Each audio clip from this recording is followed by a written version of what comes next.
Da amada igreja, com a paz do Senhor, amém? Acabou a moleza, irmãos. Acabou a moleza.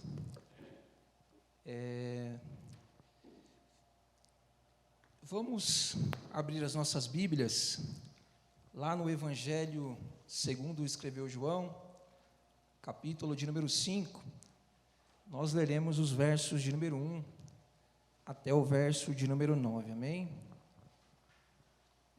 Evangelho de João, capítulo de número 5, nós leremos os versos de número 1 até o verso de número 9. Hoje nós iremos falar um pouquinho sobre o tema esperança. E dentro dessa narrativa de João, nós iremos extrair deste texto 3 motivos para que nós não perdamos a esperança no Senhor. E diz assim o texto: depois disso, havia uma festa dos judeus e Jesus subiu a Jerusalém. Ora, em Jerusalém, próximo à Porta das Ovelhas, há um tanque chamado em hebraico Betesda, ao qual tem 5 alpendres. Nestes jazia uma grande multidão de enfermos, cegos, mancos, ressecados, esperando o movimento da água. Porquanto o anjo do Senhor descia em certo tempo ao tanque e agitava a água, então o primeiro que descia ali, depois do movimento da água, sarava de qualquer enfermidade. Achava-se ali um homem que havia 38 anos estava enfermo. Jesus, vendo-o deitado e sabendo que estava assim havia muito tempo, perguntou-lhe: queres ficação? Respondeu-lhe o enfermo: Senhor, não tenho ninguém que ao ser agitada a água me ponha no tanque. Assim, enquanto eu vou descer, desce outro antes de mim. Disse-lhe Jesus: levanta, toma o teu leito e anda. Imediatamente o homem ficou são e, tomando o seu leito, começou a andar. Ora, aquele dia era sábado. Até aqui, meus irmãos, graças ao Senhor. Queridos, esse milagre sobrenatural experimentado por este paralítico aqui no tanque de Betesda, ele sempre falou fortemente ao meu coração. Digo isso porque, assim como este homem, ele experimentou do poder de Deus um tempo de grandes dificuldades. Eu, da mesma maneira, queridos, num período difícil da minha vida, eu senti a glória de Deus, ela se manifestar através de mim. Minha mãe, queridos, eu já compartilhei esse testemunho aqui com os irmãos. Ela serve ao Senhor há mais de 25 anos. E desses 25 anos, igreja, que a minha mãe ela passou servindo ao Senhor, 16 deles ela passou buscando pela minha conversão. E eu lembro, queridos, que durante esse período difícil da minha vida, antes da minha conversão, eu vivi uma vida totalmente contrária à vontade do Senhor. Eu era uma pessoa, igreja, que constantemente frequentava casas de prostituição. Eu era uma pessoa, igreja, que frequentemente saía para as baladas um dia e voltava 4, 5, 6 dias depois para casa. Eu era uma pessoa, igreja, que vivia constantemente sob o efeito do álcool. Eu era uma pessoa, igreja, que chegava em casa constantemente embriagado. E por conta dessa situação, igreja, a qual eu estava passando, eu passei a ser uma pessoa sem perspectivas de mudança de vida. Eu passei a ser, queridos, uma pessoa rejeitada. Eu passei a ser, igreja, uma pessoa desmotivada. Eu passei a ser, queridos, uma pessoa sem direção e absolutamente sem nenhuma esperança de dias melhores. Eu lembro, queridos, que num desses últimos dias de meu tormento, de sofrimento, eu cheguei em casa após o término de uma dessas festas, carregado por 3 amigos por conta do álcool.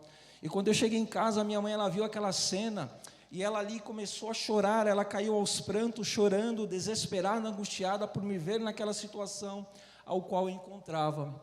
E recordo-me, igreja, que depois de tudo isso havia acontecido no domingo, e logo pela manhã do dia seguinte, a minha mãe ela bateu a porta do meu quarto, e quando eu abri a porta, ela olhou nos fundos dos meus olhos e me abraçou fortemente e me disse a seguinte frase: meu filho, nunca perca a esperança para sair dessa situação, porque um dia, quando você menos esperar, Jesus, ele terá um encontro contigo e irá mudar a sua vida. E ela terminou dizendo, igreja, não permita, meu filho, que a chama da sua esperança em Cristo se apague. Não desista, meu filho, dessa mudança de vida. E ali, queridos, eu fiquei emocionado, eu comecei a abraçar minha mãe, eu comecei a chorar.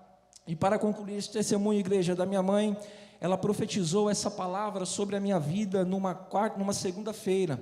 E eu lembro, queridos, que logo pela manhã do dia seguinte, eu senti, queridos, a glória do meu quarto, ele ser tomado pela presença de Deus.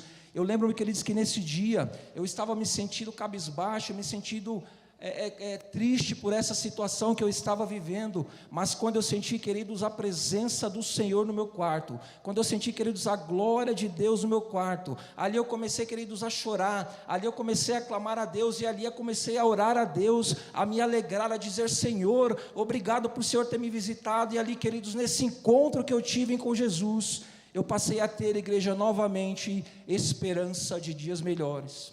E recordo-me, igreja, que ao me levantar depois de todo esse mover de Deus no meu quarto, eu ouvi a voz de Deus dizendo, sussurrando no meu ouvido, dizendo: meu filho, você deseja ser curado? Meu filho, você quer nascer novamente? Meu filho, você deseja deixar para trás esse velho homem? E a minha resposta, igreja, naquele momento para Jesus foi dizer: eu quero, Senhor, me arrepender dos meus pecados. Eu quero, Senhor, experimentar das Tuas misericórdias. Senhor, eu quero ser cheio da Tua graça. Senhor, eu quero ser cheio do Espírito Santo. Me ajuda, Senhor, para que eu possa ter esperanças de dias melhores. E a partir deste momento, quando eu tive esse encontro com Jesus no meu quarto, queridos, quando eu toquei na orla de Jesus ali dentro do meu quarto, a minha vida, queridos, ela nunca mais foi a mesma, para a honra e glória do Senhor. Igreja, diferentemente do que eu era antes, hoje eu sou uma pessoa que, pela graça de Deus, eu prego esperança para as pessoas. Hoje eu sou, queridos, pela graça de Deus, uma pessoa liberta dos vícios. Hoje eu sou, queridos, pela graça de Deus, uma pessoa fortalecida no Senhor, cheia de perspectivas. Hoje eu encontrei um sentido na vida, queridos. Hoje eu sou cheio do amor de Deus. Hoje eu sou cheio da graça de Deus. No momento em que eu tive encontro com Jesus, Ele me encheu de esperança naquele dia e transformou a minha vida para a honra e glória do Senhor. E voltando ao texto e ao seu contexto, igreja, eu gostaria, através da palavra de Deus, compartilhar 3 motivos para nós mantermos acesa a nossa esperança em Cristo Jesus. E o primeiro motivo, queridos, para mantermos acesa a nossa esperança em Jesus, é compreender, igreja, que Deus, Ele conhece cada detalhe das nossas vidas, independentemente do lugar ou situação que nós estejamos passando. Perceba nos versos de 1 a 6, que a palavra de Deus notifica-nos que em Jerusalém, próximo à porta das ovelhas, havia um tanque chamado Betesda, ao qual era rodeado por uma multidão de enfermos. Porquanto cria-se aqui neste contexto, igreja, que por um certo tempo, o anjo do Senhor, ele descia sobre essas águas, e o primeiro que entrasse nessas águas, depois que as águas fossem agitadas, este enfermo, ele era curado de qualquer tipo de enfermidade. E dentre toda essa multidão de pessoas enfermas, que estavam ali esperando por um milagre, à beira deste tanque, havia um homem paralítico, ou como outras versões traduzem, um homem enfermo, que há 38 anos, igreja, encontrava-se acamado por conta de uma enfermidade. E o verso de número 6 revela-nos que Jesus, ele vai de encontro a este enfermo, e o texto diz que, vendo-o deitado, e sabendo que ele vivia naquele estado durante tanto tempo, Jesus lhe perguntou: você quer ser curado? E ele respondeu ao Senhor: Senhor, eu não tenho ninguém que me ponha no tanque quando a água é agitada, pois enquanto eu vou, desce outro antes de mim. Então Jesus lhe disse: toma o teu leito, levanta-te, toma o teu leito e anda. E Moody, no seu comentário do Evangelho de João, sobre essa perícope, ele diz que uma vez que não houve uma transmissão de informações entre as pessoas que ali estavam e Jesus a respeito do paralítico, aqui nessa passagem, como no caso de Natanael e da mulher de Samaria, Jesus, ele discerniu o verdadeiro estado deste paralítico por meio da sua onisciência. Ou seja, querido, Jesus aqui no tanque de Betesda, ele não havia recebido nenhuma informação sobre a vida deste paralítico. Jesus aqui, igreja, no tanque de Betesda, ele não havia recebido nenhuma notícia a respeito deste paralítico pela boca de outras pessoas. Quando o apóstolo João, ele usa a expressão, e Jesus sabendo que o paralítico estava enfermo há muito tempo, João está revelando-nos, igreja, que Jesus, ele era onisciente, e ele conhecia desde outrora cada detalhe, cada necessidade, cada ferida, cada lacuna que precisava ser preenchida na vida deste paralítico, antes mesmo, queridos, de Jesus vão encontrá-lo. Então, igreja, o primeiro motivo que você tem para não perder a sua esperança em Cristo Jesus é entender, queridos, que Deus, Ele é onisciente, e Ele conhece cada detalhe que você está passando neste momento. É entender, igreja, que sendo Deus onisciente, Ele conhece cada propósito que você tem colocado no seu coração. Querido, Jesus sabe que você tem buscado pela sua família, Jesus sabe, queridos, que você tem buscado pela sua cura. Querido, Jesus, Ele sabe que você tem passado pelo vale. Jesus, Ele te conhece, Jesus, Ele te sonda, Jesus, Ele esquadrinha o seu coração, e sendo Ele onisciente, igreja, Ele sabe de todas as coisas. Em Jeremias, capítulo 1, verso 15, Deus disse que antes que Ele te formasse no ventre da sua mãe, Ele já te conhecia. O salmista, no Salmo de número 33, versículo 18, ele diz que os olhos do Senhor, eles estão sobre os que o temem. Portanto, igreja, não permita que a chama da sua esperança em Jesus, ela se apague.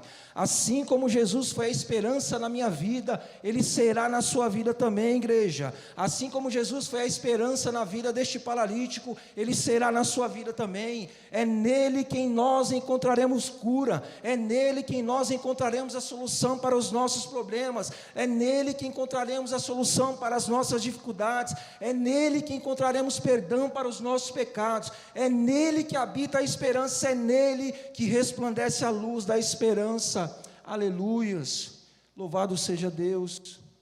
E para finalizar, queridos, a nossa primeira aplicação, C.S. Lewis, ele diz certa feita, que é nos desafios da vida que mais podemos perceber a presença de Deus, e que Deus, Ele é conosco.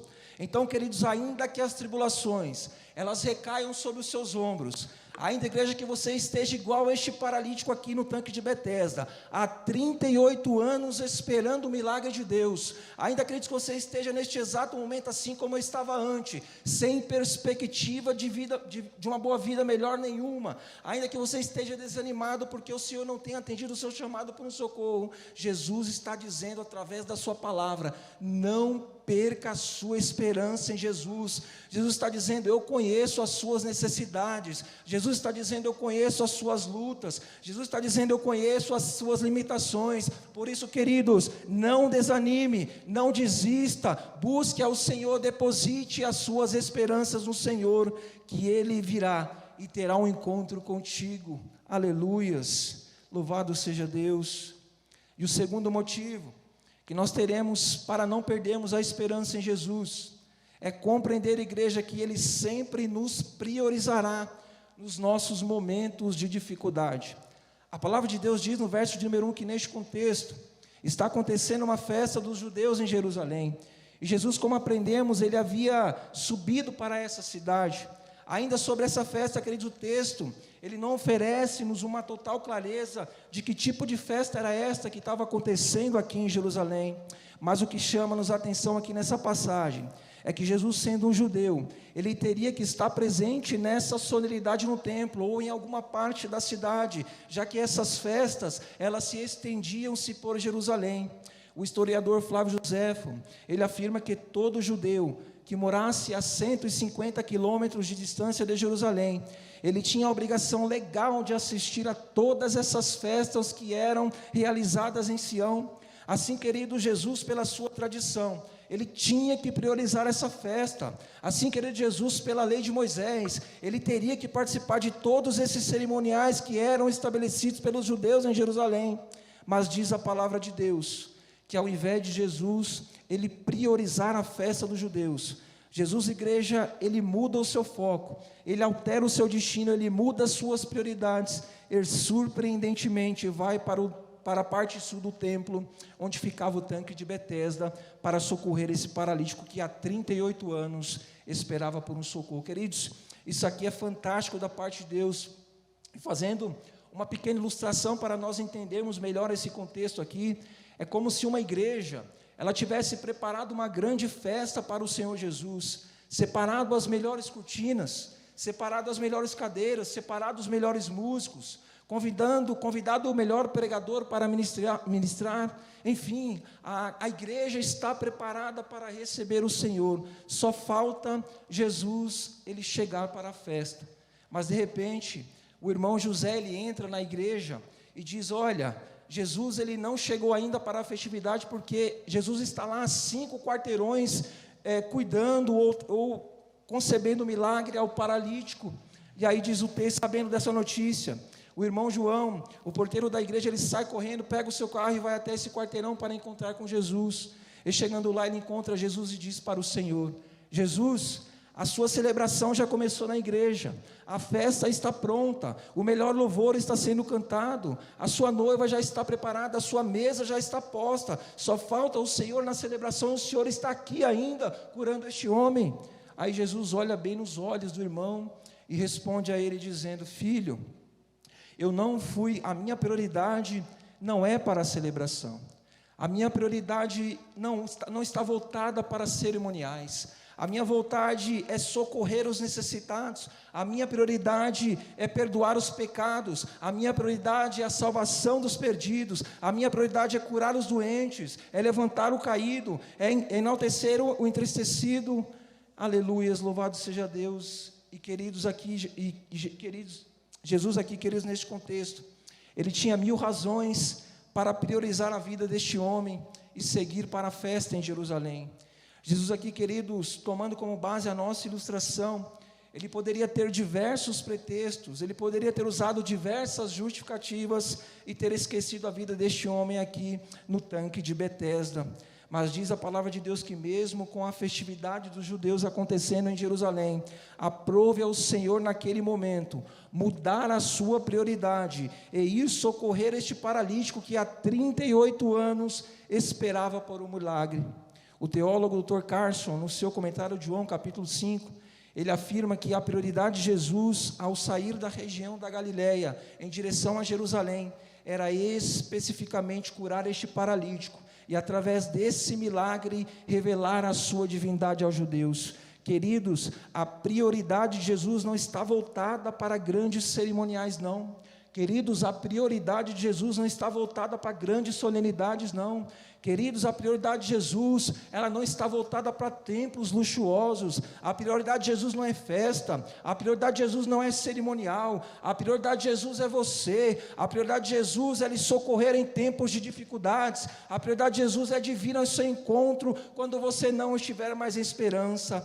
A sua alma é a prioridade para o Senhor. A sua salvação é a prioridade para o Senhor. O seu socorro é a prioridade do Senhor. A sua santidade é a prioridade para Ele. Por isso, queridos, não percam as suas esperanças em Jesus. Como o salmista disse no início da nossa mensagem, no Salmo de número 33, verso 18: os olhos do Senhor estão voltados para você essa noite, ainda, queridos, que as tribulações, elas recaiam sobre os seus ombros, assim como recaíram sobre o meu ombro, quando eu contei aqui o meu testemunho, ainda, queridos, que as dificuldades, elas ofusquem a sua esperança no Senhor, ainda, queridos, que as adversidades, elas apaguem a sua chama, a sua esperança no Senhor. Jesus está dizendo: você é a minha prioridade, você é a minha prioridade, o seu socorro é a minha prioridade, o seu perdão é a minha prioridade, a sua salvação é a minha prioridade. Por isso, queridos, anime-se no Senhor, renove as suas esperanças no Senhor e mantenha a chama da sua esperança acesa, porque Jesus, Ele terá um encontro contigo, assim como Ele teve comigo, e escreverá uma nova história para a sua vida, em nome de Jesus. E o terceiro e último motivo que extrairemos deste texto para não perdermos a nossa esperança em Jesus, é compreender, igreja, que Deus, Ele sempre nos socorrerá nos momentos de dificuldade. A palavra de Deus diz que Jesus, Ele foi ao tanque de Betesda e encontrou com esse paralítico que há 38 anos estava acamado por conta da sua enfermidade. Esse homem aqui, igreja, segundo o próprio texto, o seu contexto, revela-nos que ele vivia uma vida rejeitada, ele era rejeitado pela sociedade, Esse homem, queridos, ele sofria com a falta de esperança. Esse homem, igreja, ele sofria com a falta de senso de pertencimento. Esse homem, ele sofria com a opressão da religião. Esse homem, ele sofria com a sua falta de autoestima. Mas diz a palavra de Deus que Jesus, ele vai de encontro a este enfermo intencionalmente, já sabendo de todas as coisas, e ele ordena ao paralítico dizendo: levanta-te, toma o teu leito e anda. E o texto diz que imediatamente o homem se levantou e pegou a sua cama e saiu andando para a honra e glória do Senhor. Assim, queridos, quando esse homem, ele teve um encontro com Jesus, as suas dificuldades, elas já não passaram a existir mais. A sua vergonha, ela foi embora. O seu abandono, a sua sensação de abandono, ela foi embora. A sua autodependência, ela foi embora. A sua desesperança, ela foi embora. Aleluias, louvado seja Deus. Queridos, mesmo nas adversidades, você precisa entender que Jesus, ele conhece o mais profundo da sua alma. E a prioridade dele é trazer refrigério para você. Queridos, mesmo nas atribulações, você precisa compreender que o Deus que você serve, Ele é onisciente, e Ele sabe, queridos, Ele conhece de cada fardo que você tem carregado, e através da sua palavra essa noite, Jesus está dizendo: você é a minha prioridade, e Ele vai te ajudar, queridos, a carregar esse peso. O salmista, no Salmo de número 120, verso 1, ele diz que na angústia, ele clamou ao Senhor, e o Senhor ouviu o seu clamor. É nas tribulações, igreja, que Jesus, ele vem ao nosso encontro. É nas adversidades que Jesus, ele virá nos socorrer. É nas provações, queridos, que Jesus, ele vem ao nosso encontro. O cego Bartimeu, ele experimentou desse socorro. Lázaro também, ele experimentou desse socorro. Jó experimentou desse socorro. E você também, você vai experimentar desse encontro com Jesus. Aleluias.